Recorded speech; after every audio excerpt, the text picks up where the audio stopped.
Ini malam ke-10 bulan Ramadan, sepertiga Ramadan sudah kita lalui. Siapa di antara kita ini udah sepertiganya kita lalui? Siapa di antara kita yang tambah dekat sama Allah? Siapa yang meraih taubat yang hakiki kepada Allah? Siapa di antara kita yang mendapatkan anugerah sifat wara'? Siapa sifat keberhati-hatian dari yang syubhat apalagi yang haram? Siapa di antara kita yang mendapatkan anugerah sifat zuhud di dunia? Siapa yang bertambah khusyuk? Siapa di antara kita di malam yang 10 ini menyendiri, ya, menyendiri duduk, ya, di tengah malam menyendiri duduk menangis untuk Allah, mengingat apa yang telah luput, yang telah hilang dari umurnya dalam pelanggaran, dalam kemaksiatan, mengingat besarnya dosa yang dia pikul di hadapan Allah, terus dia beristighfar kepada Allah. Siapa di antara kita yang menyempatkan diri untuk hal yang demikian? Itu adalah suatu kebutuhan primer yang harus kita lakukan. Allah mensifatkan sifatnya kaum salihin, wa yakhiruna lil adghani yabkun wa yaziduhum khusyu'a. Mereka bersujud kepada Allah Ta'ala dalam tangisan, bertambah khusyuk kepada Allah Ta'ala. Tapi berlalu 10 malam pertama dari bulan Ramadan seperti malam-malam biasa aja, habis begitu aja, biasa aja. Begitu semangatnya, begitu aja, jauh daripada Allah, jauh daripada penantian dan juga semangat untuk mengejar akhirat. Ini dikarenakan hati yang beku, yang telah meliput hati manusia. Mudah-mudahan Allah Ta'ala menghilangkan kebekuan hati dari dalam hati kita, dipandang kita semua dengan pandangan rahmat. Ini ajakan, panggilan, kalau kita perdengarkan kepada orang hidup, dia bakal dengar. Akan tetapi masalahnya, dia telinganya tuli. Kemudian bukan cuma sekedar tuli, mayit yang kita panggil, bagaimana dia bakal nyaut, bagaimana dia akan sadar. Obat itu akan ampuh apabila diberikan kepada orang yang ingin sembuh. Tapi masalahnya obat ini kepada orang yang tidak punya semangat untuk hidup lagi. Bagaimana bisa pengaruh obat tersebut pada diri orang tersebut? Nasihat berulang, diulang-ulang terus kita. Akan tetapi hati biasa aja, hati tidak menyimak, cuma kuping doang. Melalui lewat kuping aja nggak masuk ke dalam hati. Kita dengar ayat-ayat Al-Quran, peringatannya, larangannya, perintahnya, seolah-olah kita nggak dengar. Walau kita jalankan tuh perintah, walau kita berhenti dari larangan tersebut, karena hati kita udah beku, nggak ngaruh, diingatkan nggak ngaruh, disadarkan nggak ngaruh. Ghaflah, kelalaian udah menguasai hati kita.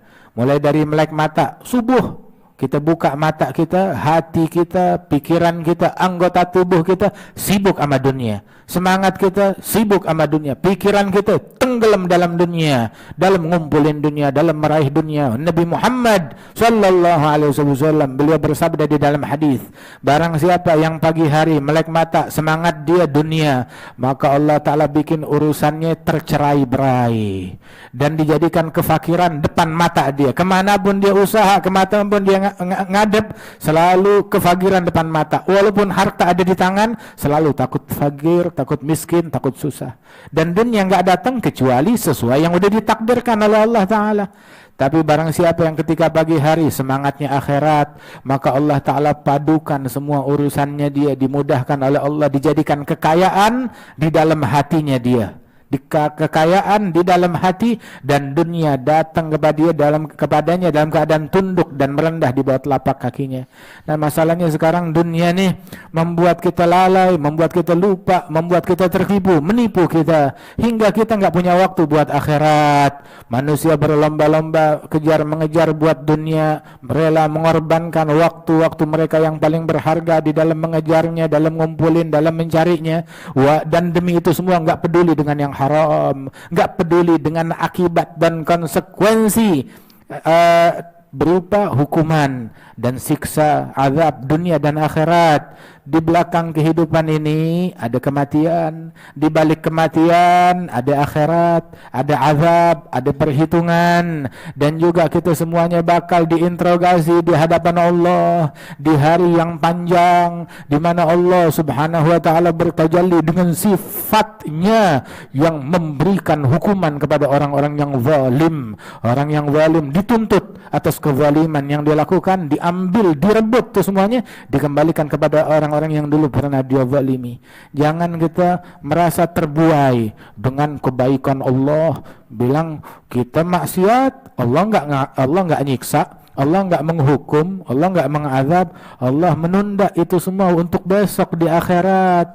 Besok disebutkan di dalam Al-Quran, yauma yab'atsuhumullahu jami'an fayunabbi'uhum bima amilu, hari di mana Allah membangkitkan mereka semuanya, dan Allah Ta'ala ingatkan mereka atas amalan yang dulu mereka berbuat. Mereka lupa, Allah ingat apa yang mereka buat.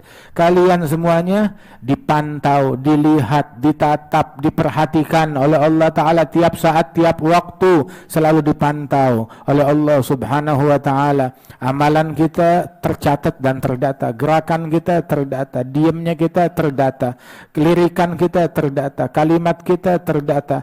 Malaikat mencatat, menyalin amalan kita. Malaikat yang kanan mencatat hasanat, yang kiri mencatat sayyiat. Sebagaimana di dalam Al-Quran Allah Ta'ala menyatakan, inna kunna nastansikhu ma kuntum ta'malun, kami menyalin apa ya dulu yang kalian amalkan. Kita bakal datang besok hari kiamat, kita dapetin itu lembaran catatan kita penuh semuanya dengan catatan-catatan amalan yang kita karyakan dulu, yang kita buat di dunia ini. Setiap manusia tuh datanya tuh ada tercatat, dan besok semuanya akan dikeluarkan di hari kiamat. Dikatakan iqra kitabak, baca datanya kamu, kafa bi nafsikal yawma 'alaika hasiba, kamu hitung deh sendiri, lihat nasib kamu bagaimana. Dalam keadaan tersebut gimana nasib kita? Wahai orang yang lalai, bagaimana nasib kita kelak? Wahai orang yang lupa kepada Allah, wahai pendosa, wahai pelaku maksiat, ini bulannya kalau kita mau balik, mau taubat kepada Allah Ta'ala. Besok kita bakal buka tuh lembaran demi lembaran dari dosa-dosa kita. Kita mau bilang, ya Allah, ini dosa bukan saya yang buat. Kita mau mendustakan Allah. Anggota tubuh yang kita pakai buat maksiat yang bakal menjadi saksi. Al-yawma nakhtimu ala afwahihim wa tukallimuna aidihim, itu tangan, itu kaki, ngomong, dia menjadi saksi bahwasanya saya dulu dipakai buat yang haram, saya dulu digunakan buat yang haram. Maka manusia bilang, kenapa kok kamu ngomong menjadi saksi yang memberatkan kita? Dibilang, yang bikin saya ngomong adalah Allah yang mampu membuat segala sesuatu berbicara.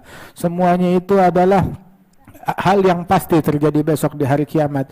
Ini nasihat berulang di telinga kita, dilintaskan kepada kita untuk kita pakai, untuk kita amalkan. Wa illa, Al-Quran cukup sebagai penasehat. Berapa banyak di dalamnya peringatan, berapa banyak di dalamnya perintah, berapa banyak di dalamnya larangan.